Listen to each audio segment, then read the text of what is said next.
session, and I'm going to hand over to the panelists to do a little introduction. Katie? Lovely stuff. Hi, everybody. Wonderful to meet you. My name is Katie. I am a recruitment lead at the Department for Education. I recruit lots of wonderful digital and tech specialists. I'm also a business owner and a mental health first aid instructor. I identify as female and as bisexual, and I'm here today to just be really honest, to talk to you about mental health, how important it is to support people. So just a huge hello to me, and just an ask for everyone to be really engaged as we go through. Thanks, Katie. Carl? Hi everyone, my name's Cole. I am an assistant director at Explore Learning. So basically what we do, we are a business, a company within the UK that offers tuition to children from the ages of 4 to 14. And then within that role, I basically help run a centre to help children with their education. My main focuses are that I'm really passionate about LGBTQ+ and intersectionality within that. So I've got lots of experience with working within the equality and diversity sector as well. Thanks, Cohen. Rochelle, last by no means least. Hi everybody, lovely to be here. Thanks for a great introduction there. I think I learned a few things. I was taking notes. I'm a principal consultant at Infosys Consulting. I was delighted to be asked here today because I am a transgender lady and I've had an interesting journey, and I'm looking forward to any help or encouragement or advice I might be able to provide to any of you there today. Fantastic. Thanks so much, Rochelle. So just to remind everyone, we are going to be talking about the themes of LGBTQ History Month this year, which is body, mind and spirit. To sort of break down the sessions, we're going to have an introduction from each of the panelist members on a certain topic. So, for example, we'll be starting with Cole, who's going to do a 5-minute introduction into the body and what that means for the LGBTQ community in the workplace.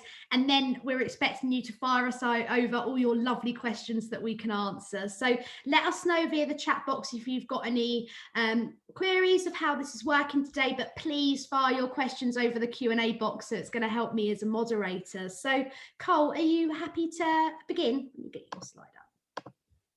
Yes, absolutely. So today, I'd really like to begin the panel by discussing the body and how it can really impact our everyday lives. Firstly, I'd like to put out there that I am a transgender man, so I have transitioned from female to male over this past decade, really. So firstly, I would like to put something in your mind. What is the body? Some say that the body is but a vessel for the soul, and others would view the body as their own personal temple. In the workplace, however, the body is a commodity that drives a workforce and allows us to do the physical tasks that we need to do. The body for some can be a place of peace and love for people who feel comfort within their own skin. However, for a minority of individuals, the body can be a place where they do not feel at home and can face discrimination for what they choose to do with their own skin. At present, it is estimated that 6.6% of the UK population identify as LGB, so around 3.6 million people, and around 200,000 to 500,000 people identify as transgender. In a recent study conducted in 2014, steroid use is 4 times higher among gay and bisexual men compared to straight men, as gay men are more likely to experience a specific type of dysmorphic disorder known as muscle dysmorphia. This means that they believe that their body is not muscular or lean enough. It was also found during this study that lesbian or gay women were more likely to be comfortable in their bodies than straight or bisexual women. When we speak about transgender people, so the T within LGBTQ+, we must keep in mind that the label transgender covers a vast and diverse community of people who do not fit into the societal gender norms of man and woman, meaning that not all transgender people feel they experience gender dysphoria.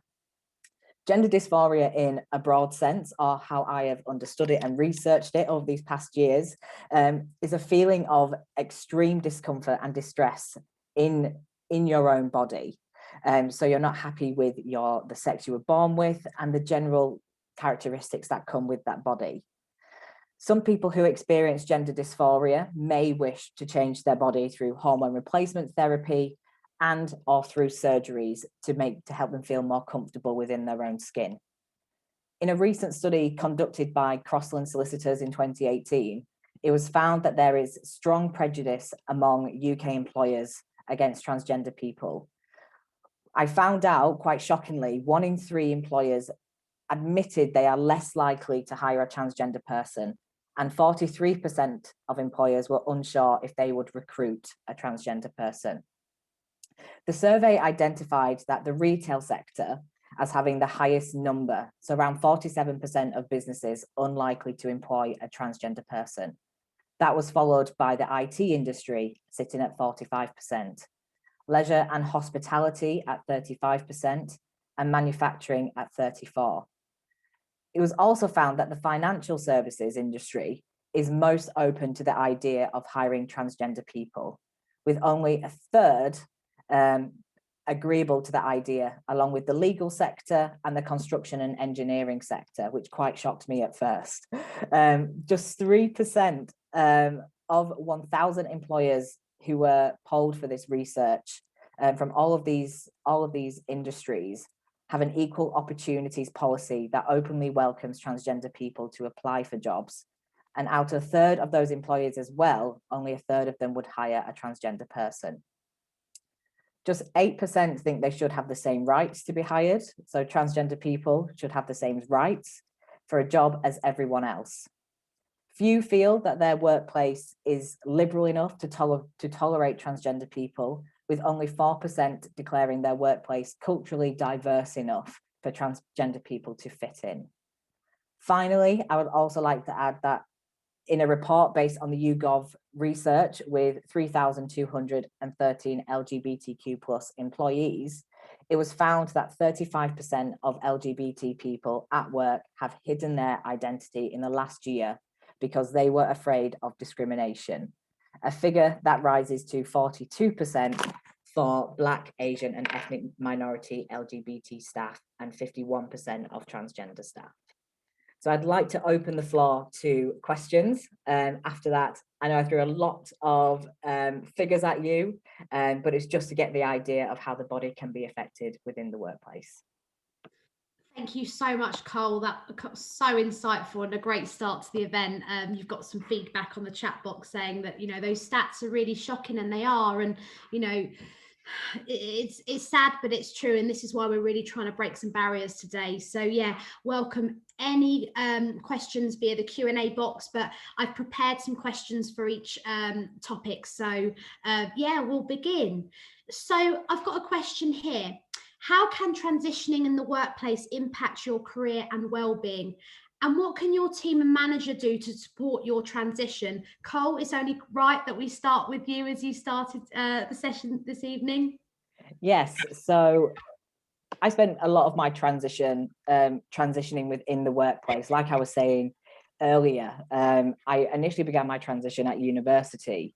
So then when it came to having time off for surgery, I was actually working within the education sector.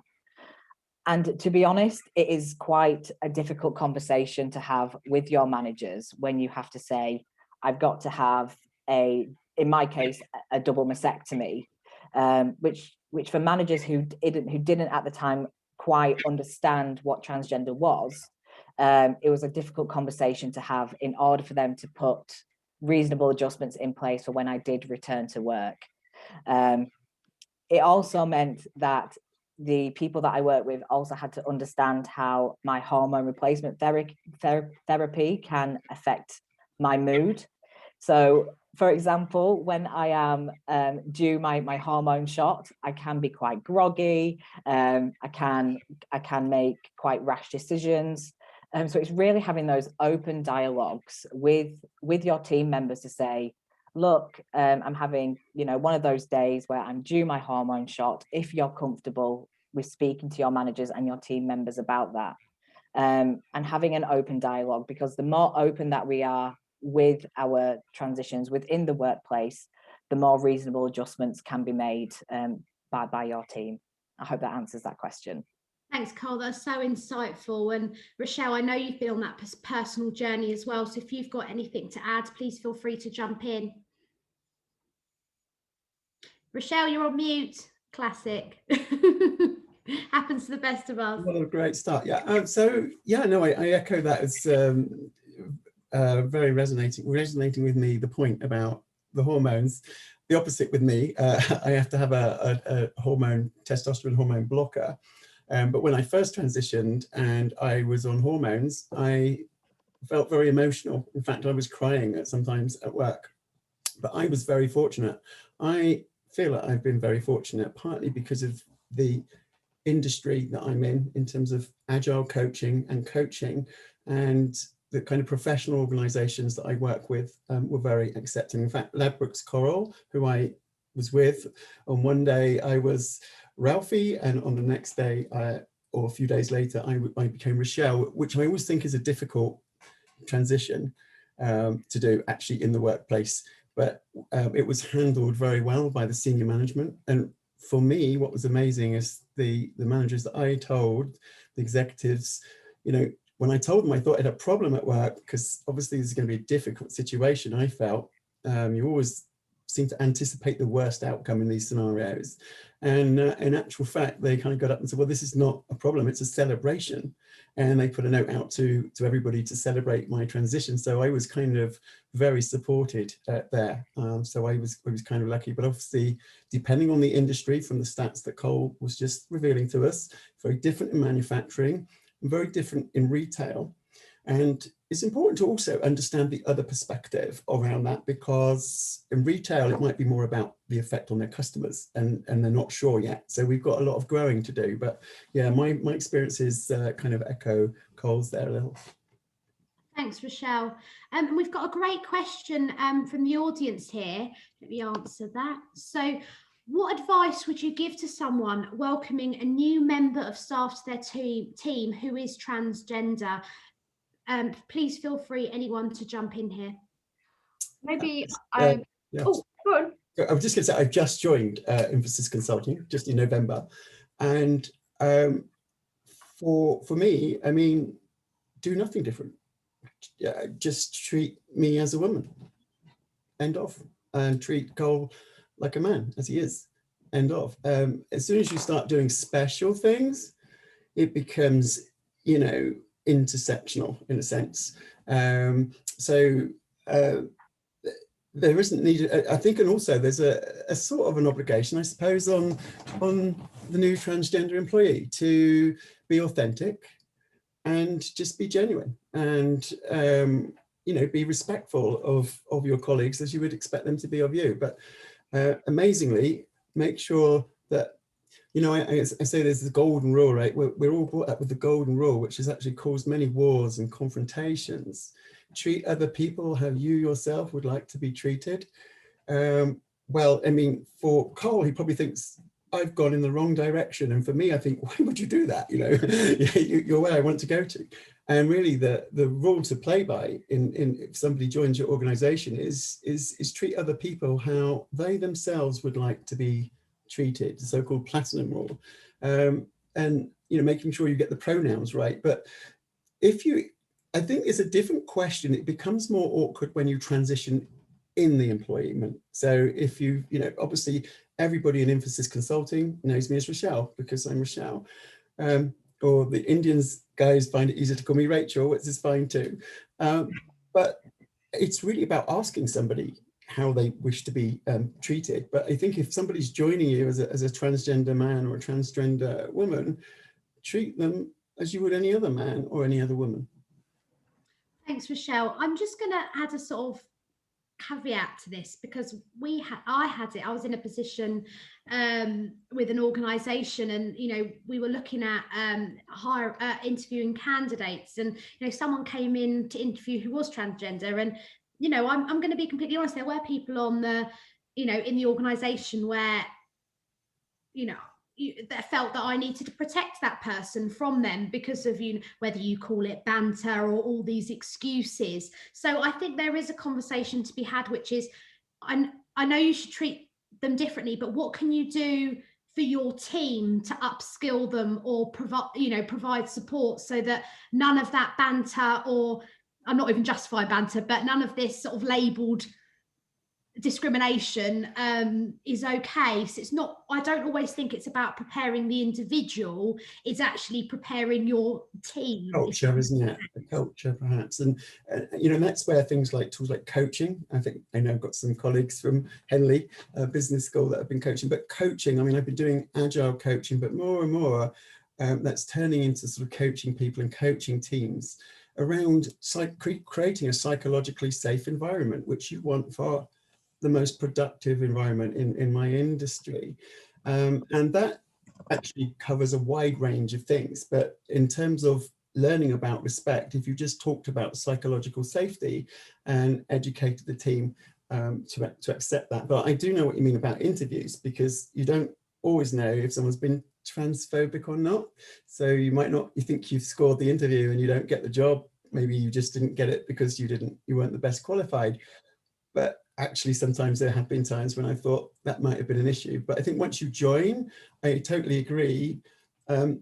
More coaching around more kindness and awareness and creating a psychologically safe environment is for the team is what I would do there. Yeah, I love that aspect of just being kind. It's so simple to be inclusive. It's one word, be kind and considerate, So thanks so much, Rochelle. I'm very conscious of time, so I want to move on to the next section. But before I do, we've got a question here. And I would love to explore the inclusive language that, sorry, I'm really dyslexic. The best with especially the trans community. What are the most useful things you face that you wish people would not say? Maybe we can just go round. Cole, you want to give a couple of things that are a no-no, Katie, and then Rochelle, and then we'll move on to the next section. I think the first thing that needs to be brought up about language used, don't mention genitals. We are just people, and it's crazy how often this comes up. Somebody who isn't as educated on the topic will immediately ask about genitals. But then what I tend to do is I just ask it back, which then they feel, oh, that feels quite uncomfortable. So then they don't do it again. Also, another thing is, please, if you're not quite sure of somebody's pronouns, it is always best to just ask them. And you can always easily say, please, can you tell me your pronouns, as I do not want to get them wrong. So then that just covers all bases for the rest of that time that person is working within the organisation. Thanks, Carl. So yeah, pronouns really are the takeaway, and don't talk about genitals. Katie, love to get your sort of highlights of. Yeah, sure. I was just waiting until someone said the word genitals today. First time I've heard it this afternoon. So instead of answering that question, I'm going to set people on this call a challenge. And that is, after you get off this call, talk about your day without using any gendered language. So I'm talking about she, her, him, my boyfriend, my girlfriend, my wife, my nephew. I want you to go away from today, and after this call, talk to somebody about your day and don't use any gendered language. That's my challenge to you. And actually think about the emotional energy and mental energy it's taken you to de-gender all of the language we use, because it's incredible when you begin to look at vocabulary and language, the amount of it that's gendered for absolutely no reason. So I'm not going to answer it. I'm going to set you a task, and that's my task. Love that, Katie. And Rochelle, your sort of takeaways and highlights.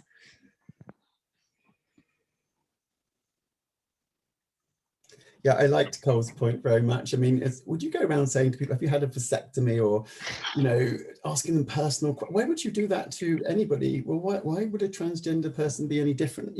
So definitely, I just really echo those on the deeply personal. I'm actually happy to share many aspects, or all aspects of my journey. I'm happy to show my vulnerabilities, but in terms of personal questions, if you wouldn't go and ask somebody, you know, a heterosexual person, some embarrassingly personal question, you shouldn't really be asking anybody that question. So yeah, I have to just really agree with Cole on that. The workplace is the workplace. Yeah, absolutely.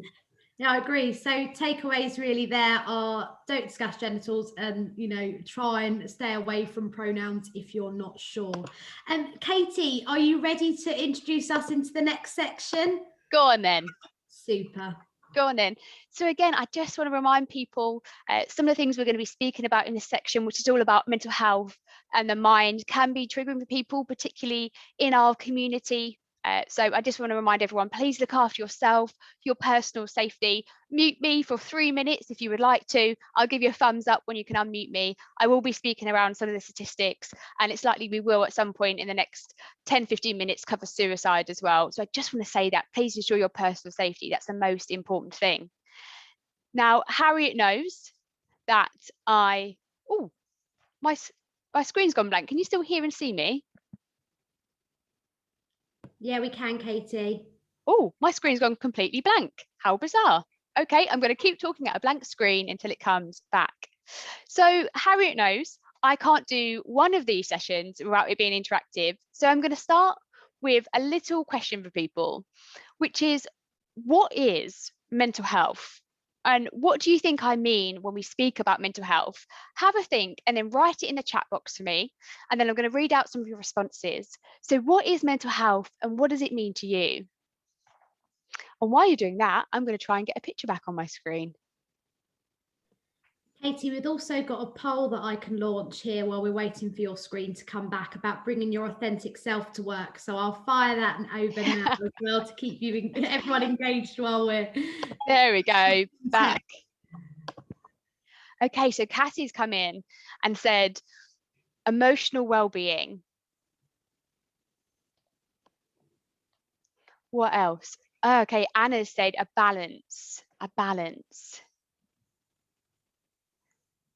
Okay, we've got in the chat, clear-minded, focused, and positivity, being good about yourself and being in a good mood, a state of being at peace. I love that word. I love that terminology, being at peace emotionally and being able to navigate through the day without feeling overwhelmed, understanding your abilities and when you need a rest. Yes, absolutely. Loads of really great stuff coming through the chat. So please, please, please have a little look at some of the things that are going on.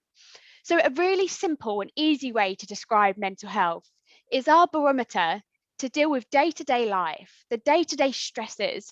Can we get up? Can we commute to work, even if it's from one room to here or to the sofa? How can we deal with those day-to-day stresses? Do we see a future for ourselves? Do we see ourselves at some place in the future? Do we want to live? How's our self-confidence? That's a really good way of actually describing our mental health. But then we also have mental ill health. So mental ill health is actually when we're not feeling as resilient, we're not feeling as strong, we can't deal with those day-to-day stresses of everyday life. So they're two different things. We have mental health and mental ill health, and they're often confused. We often have people say, oh, ignore that person, they've got mental health. That doesn't make any sense because we've all got mental health. Now, why are we speaking about mental health in relation to the LGBTQ+ community?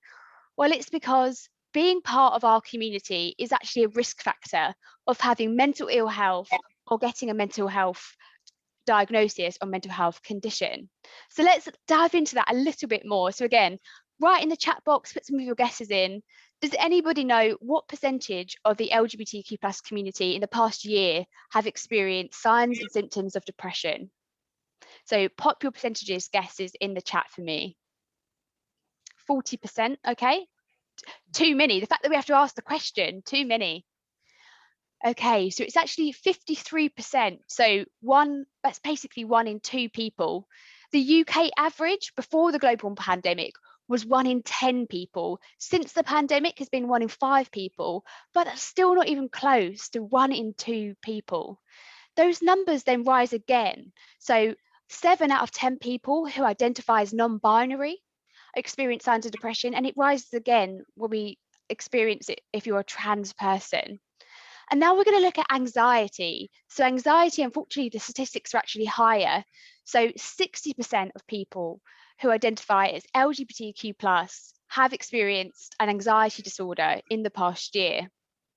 Whether that's GAD, which is generalized anxiety disorder, whether it's OCD, PTSD, panic disorder. And it could be for many, many reasons, but the main reasons are fear of discrimination, bullying, harassment, trauma, hate crime. These are just some of the reasons people within our community may be more exposed to mental ill health, depression, and anxiety. So we must be sitting there thinking, well, if this numbers are this high, what's stopping people from actually accessing support? So again, I'm going to ask that question to everybody on this chat. What is stopping people from accessing support? Write your answers or your thoughts or ideas in the chat box. So it isn't as easy for everybody in our community to access support. Kieran, you're right, lack of funding, waiting lists, but also fear of discrimination. So Stephanie just coming there at the same time. Fear, you're absolutely right. A really high percentage of people within our community have faced discrimination when actually trying to access healthcare. 32% of people who identify as trans have faced discrimination actively and openly in the healthcare system. And interestingly, we're looking at intersectionality. So 24% of people who identify as LGBTQ+ and Asian have experienced active discrimination in the past few years within accessing healthcare. And I actually wanted to read you a quote from someone. So this quote comes directly from the Stonewall survey that looked into healthcare and being part of the community. This quote is from a 19-year-old man, and he said, "I once got sectioned after a suicide attempt, and the nurse said that my mental health problems were due to allowing Satan into my soul. If I just accepted my true gender, then God would forgive me." I'm just going to let us sit with that for a second. Why are we mentioning religion when it comes to healthcare? Why are we making people question their gender, their sexuality when it comes to getting fair and equal access to healthcare? I think it's so important for us here to note the big elephant in the room, right? Which is the global pandemic we are going through. If 1 in 7 people within our community avoid getting access to healthcare, what does that mean for getting vaccinated? What does that mean for actually getting the right access to mental health services and to physical health services? I just want us to think about that. And then the last point I wanted to bring in here was something I hear quite a lot, which is discrimination and mental ill health for people who in the community is a thing of the past. We've moved on, we've progressed from where we were before. But it's really interesting. So YouGov in 2018 did a survey, and it was a sexuality scale. And basically, they asked the population of the UK to plot themselves on a scale of being heterosexual or straight to being anything but, okay? 49% of people aged between 18 and 24 said that they were somewhere different on the sexuality scale other than heterosexual. That's 50% of young people. Now compare that to over 60% of young people feeling so sad that they actually feel hopeless on a yearly basis. I just want us to think about that. And again, my challenge to you as we go through this section, as we go through the rest of this talk, is to think about what can you do? There's some really scary statistics. What are you going to do? What language are you going to change? How are you going to educate yourself? And on that, I'd love to open the floor to questions. Thank you so much, Katie. She always smashes it out of the park. So I'm going to publish the poll results, and I'm thinking, Katie, maybe we start with some questions around bringing your authentic or whole self to work. So let's end that polling and share those results. So we have 88% of people that feel like they can bring their authentic self to work, which is amazing. So, Katie, I just wanted to get your opinions really on maybe the benefits of bringing your whole self to work, but I also want to look at the negative side of bringing your whole self to work, especially if you do identify, you know, as diverse.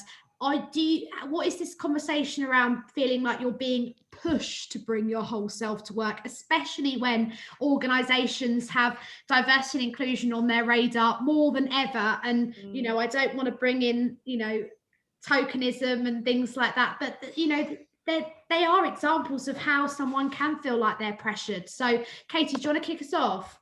Yeah, I'd love to. Thank you so much. That's a great question.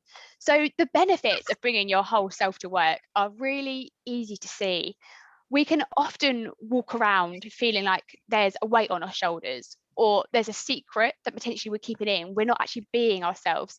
And what I want people to think about is the emotional and mental toll and energy it takes to have to go around and not be your authentic self. I want the people to think about, what if you didn't have to spend time not talking about what you've been doing at the weekend, and potentially you could go and join in social events and bring along your partner potentially, or talk about, actually, do you know what, this is what I did at the weekend, and it'd be completely inclusive.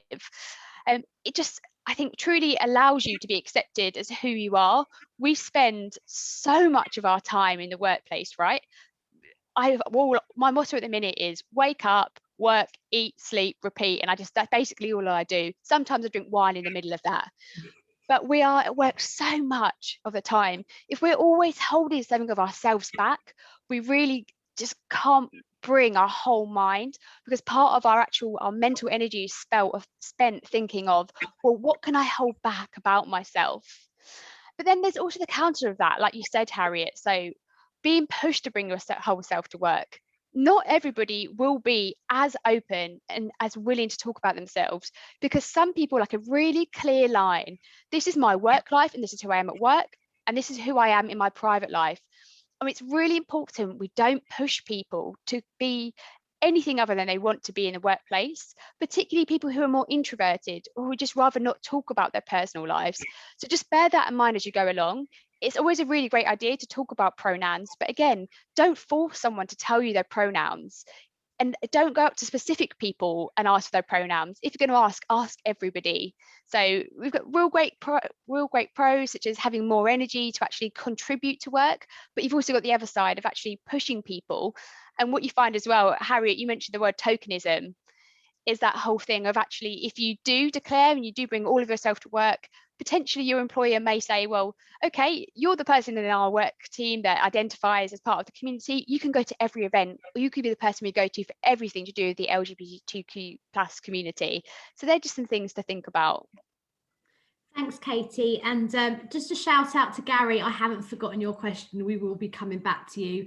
But just on the conversation of tokenism, we've got a question here.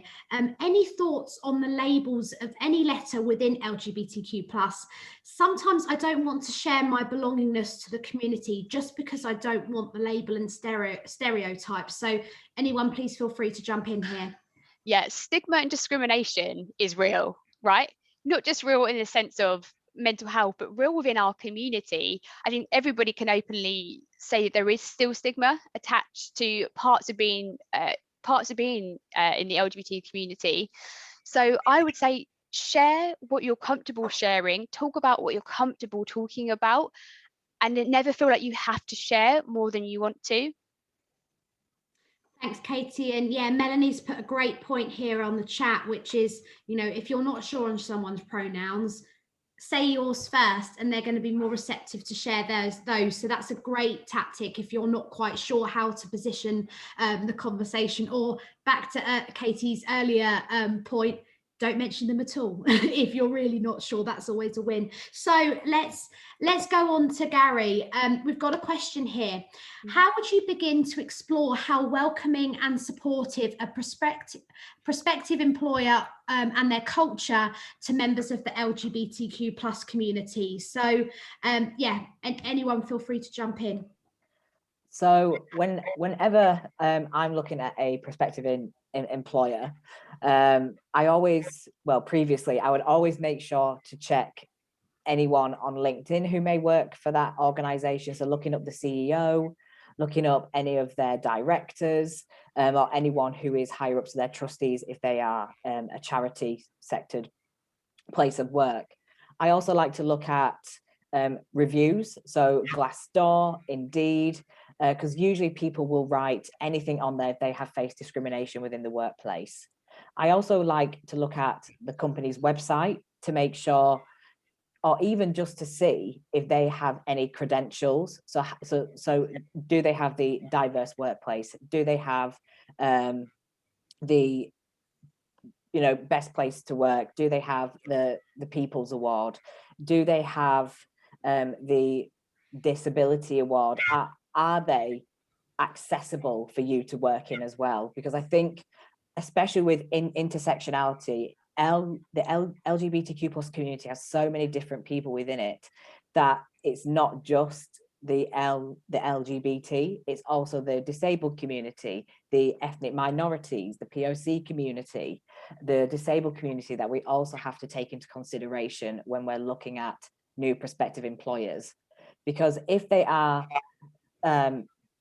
supportive of LGBTQ plus people, then we also have to make sure that they are inclusive of everybody who falls under a diverse label.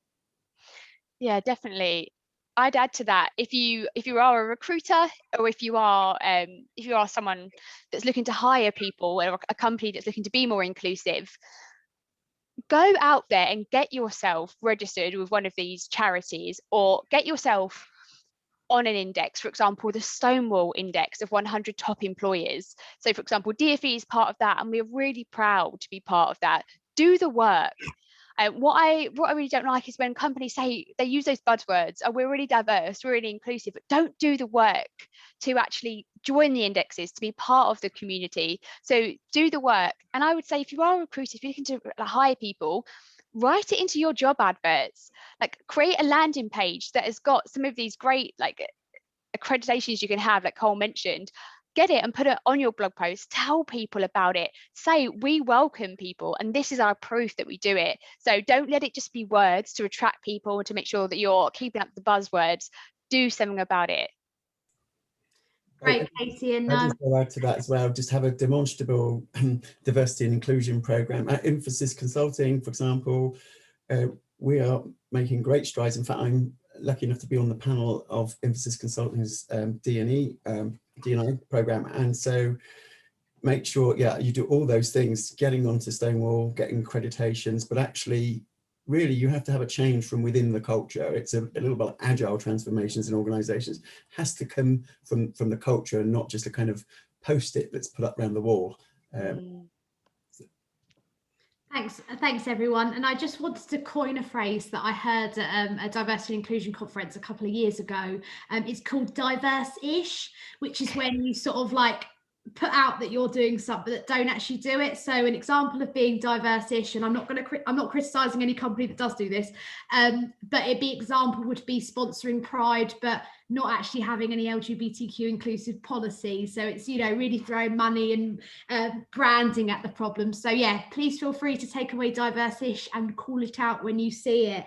And I also wanted to raise a point. Myself and Katie have been working on removing unconscious bias in recruitment. And one of the things that we identified with the Department for Education was that they had so many good initiatives going on, like the Stonewall, things like that, but prospective employees might not necessarily know about them. So, you know, if you are doing things like that, make sure you're upskilling your interviewers or hiring managers that these things are in place. Make sure you're updating your job descriptions and adverts to say that you do these things, and of course advertise them on your website.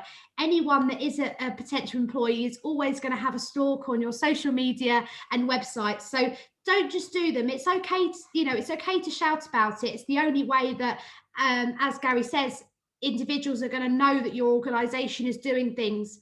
And before we move on to the next section, I also want to give a shout out to Anna, who's put an amazing comment in the chat box. Anna's been to quite a few of our Be Equal events, so a proper trooper, but she's put some great ideas in there of what she's doing within this space. So please feel free to read her comments and keep sharing your knowledge and experience. We are not all knowing, and welcome. So Rochelle, shall we move on to Spirit? Yeah, thank you. Thanks for that. I'm actually stepping in for Rakesh, who we heard earlier on sadly isn't able to join. But I wanted to sort of say a few words about some of the conflicts that I've seen and some of the difficulties for people in society to accept difference and change generally, and particularly when you start introducing a religious aspect to it, it creates it creates contention. And often this is driven by a primal fear. If you actually get to the root of what is actually creating that contention and that kind of shaming for those people who dare to be different, that fear is primal. It's a reptilian brain response to things, but it's also intersectional. And we can see how intersectionality has actually given people who have a religious alignment even more significant troubles when they come to come out as LGBT or transition. And it also leads to ostracization. And we know that the outcomes of, certainly I can talk from a transgender perspective, the outcomes of a successful transition, a happy transition, are far greater when your family are there to support you. And we know that many families who are of religious persuasion find that at odds, at conflict with their spirituality, if you like. And it's understanding the two reasons why this happens. One is just innate fear, and it's a kind of response. It doesn't necessarily feel like fear, but often it's anger at something different. And you can see that through history. It's interesting to me as well that people think this transgenderism, at least, is a fad, particularly yet. When you look back in history from even 9,000 years ago, in Europe, we had evidence of transgenderism in religious communities. So I think in Samaria, 4,500 years ago, we had people that were actually taking what they would say high priest kind of positions, which was quite interesting to me when you look at the current situation. I think you also have a problem with regard to, and we've seen this more and more, social media bubbles, and we see it with faith bubbles. And if we surround ourselves by just the same kind of people, we never grow. I am encouraged greatly by the fact that we are able to see promising changes. I was just watching something last week by Junaid Jahangir around talking about the initiatives to actually make Islam more inclusive. And, you know, it was interesting, there's 1.68 billion Muslims in the world, and each of them practice Islam in an individual way. And it's good to see that there is space for acceptance.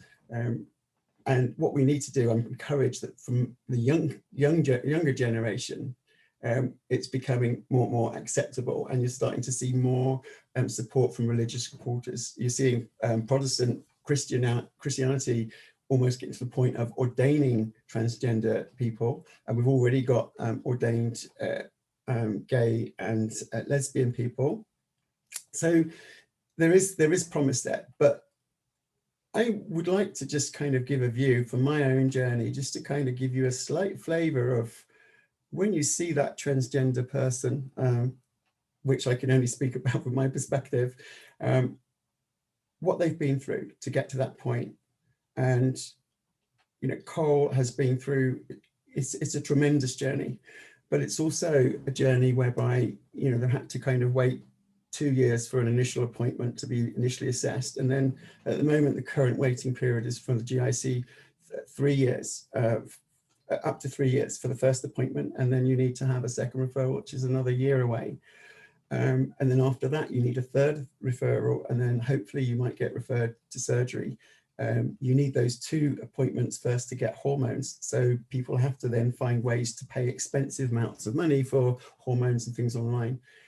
And going through all that change, and imagine that at the same time they're being ostracized from their own community, is, for me, terrible. We're talking about mental health. I can't think of anything more terrible to be alone and excluded. It's a fundamental human trait to socialize. And I think it's the most cruelest thing and unnecessary thing to do for people when they have to actually get into a choice, and they end up I've been in a choice. I've been in a choice because I thought I could never do this journey, and I never thought it would be possible for me. And I've had such kindness and such support and encouragement from everybody to actually do that. But many people don't have that. And I can't begin to understand losing your whole entire family and then your whole community. The big part for me about having religious communities, I'm agnostic and atheist, but I respect everybody's way of view to live their lives and believe in whatever they wish to believe in. But for me, it's about a network. It's really a big family. And so people are actually often kicked out of that family, and there's often lots of violence towards them and in society. And then they arrive at your place and they come for a job. That's courage. So, you know, when you have somebody that's had to face that ostracization and that separation, that's a mental health issue. It's with you all of the time. But there are promising moves, and there are great resources on Stonewall. There are lots of groups for religious groups that include LGBT+ and Q+, and actually for me, there's as many letters after that as there are people on the planet. I mean, it's really an odd way. I think it's an anachronism. It's a shame we still need to have that group, and I think a success of society and religions is that it becomes invisible, which is possibly an impossible dream. So yeah, and from a spirituality perspective, but I also from a spirituality perspective and maybe a non-religious perspective, think that there are great tools and support for people around. Things like mindfulness and meditation and support groups and so on, and groups like this as well, which are just wonderful. So I don't know if there's anybody in the audience that is actually in a situation where they're being forced to choose or hide who they are. I've had to hide who I am, so I know what that's like. And it seems like you're about to on the edge of a cliff, and you're not sure whether to come out or to make that decision or not. And the drop is 1,000 feet down to you. But with the support, and when you finally jump, it turns out it was only 5 feet. So collective spirituality and kindness is something that I'm promoting. I'm really lucky to have been gaining some professional coaching skills, which has made me reflect very much on my own behavior, my own reactions. If people can catch that reptilian response before it comes out, we will have a kinder world. Thanks so much, Rochelle.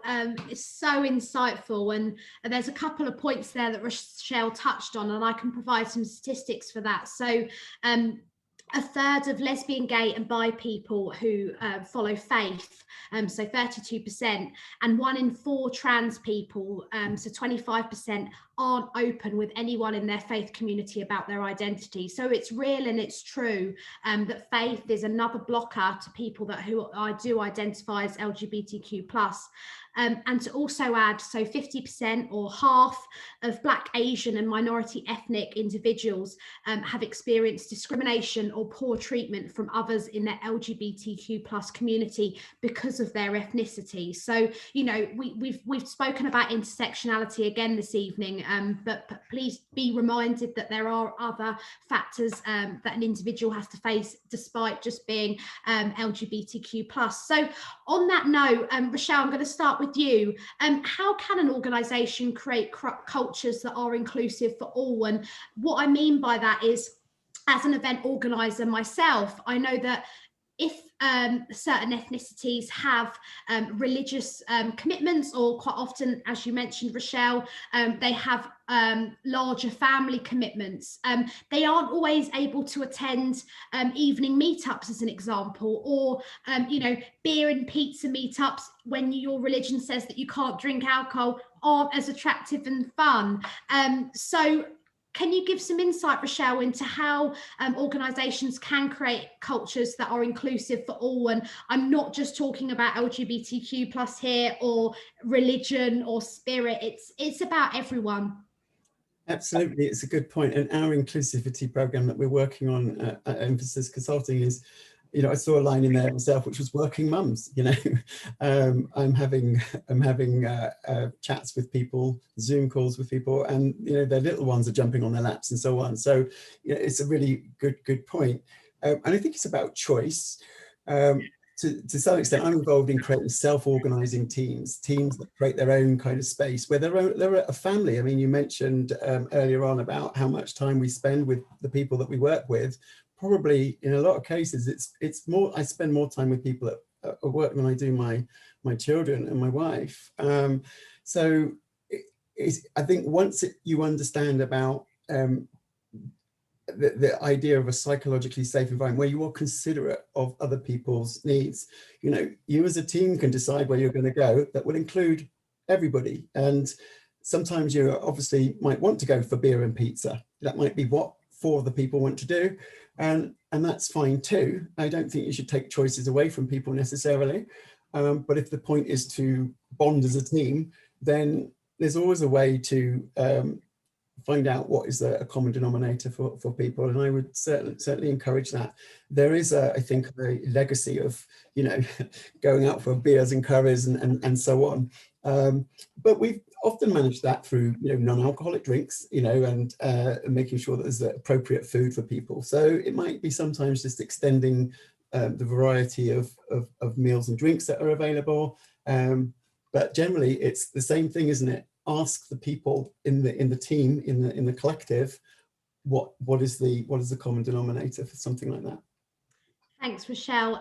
We are sort of closing for time, so I'm going to ask the final question to all of our panelists, which is, I want to shout out the allies on the call. And if you are an ally, raise your hand on the chat box. It'd be great to hear from you, because it's so important that it's not just people in the LGBTQ+ community who are supporting other people in the LGBTQ+ community. And we're getting loads of hand raises now. So massive shout out to you. So I want to close the event focusing on allies, because this is, how we're going to make the change and make the difference. Can everyone, as a panelist, can give their one top tip that you can advise allies to be able to support the LGBTQ+ community? Just one. Cole, I'm going to start with you. Sorry. It's fine. So immediately popped in my head is that understanding that a lot of LGBTQ+ people have been through mental health services or are currently going through mental health services. As an ally, what I would say is to always check up on your LGBTQ+ friends, because I'm sure just a simple text will really make their day, especially during COVID times. And I would also say be kind, because sometimes they won't be able to text you back due to their ongoing mental health issues. So please be kind and allow them the space that they need sometimes, but also just be their friend. Thanks, Cole. Katie? I'm going to cheat, don't tell me off, but I just wanted to quickly add something on to what wonderful Cole said, which is don't feel like you have to have the answer to something when you message somebody. Being there is often enough. Being there, saying hello is enough. You don't have to be an expert. You don't need to know all things about mental health or the community. Just being empathetic and being there is enough. That wasn't my thing. My thing is about actually being an active bystander. So again, I'm going to relate this back to the workplace. How many times have you heard or seen somebody be discriminated against or tell you they've been discriminated against? My ask and my wish of you is to be an active ally, an active bystander.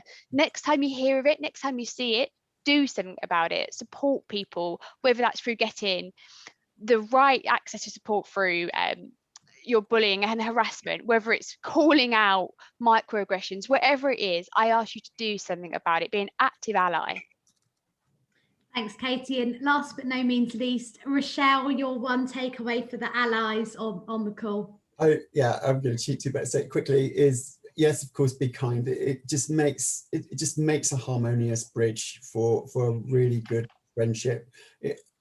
You will find out amazing, exciting, adventurous things, discoveries with meeting and befriending somebody from LGBTQ plus for sure. The other thing is smile. That makes a difference, honestly. I was smiling at some immigrant last year because she looked like she was very miserable and Brexit was probably being rude to her, and I just smiled at her and she smiled back. So it's just be friendly, be kind, and go shopping with them. Love that. So thank you so much, all the panelists, and obviously a massive shout out to Rochelle as well, who stepped in for Rakesh, and we're all sending love his way and support.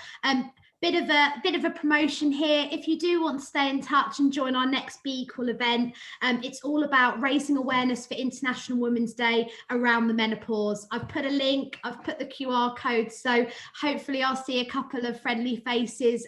Also appreciate that, you might be interested in this aspect of diversity, but not other issues, so please don't feel obliged, but yeah, would love to see you on there. And then of course I want to welcome the community. These events don't happen without the amazing speakers and panelists. So if you would like to get in touch, whether that's organising an event with your organisation or just being a panelist, or maybe you've got an idea for a topic but don't want to speak, please share it with us, and we'd love to hear from you. So I suppose everyone would like a glass of wine now and have some dinner, so I'm not going to keep you any longer. Thank you so much, everyone. Have a good evening. See you later. Thank you. Bye. Bye. Bye.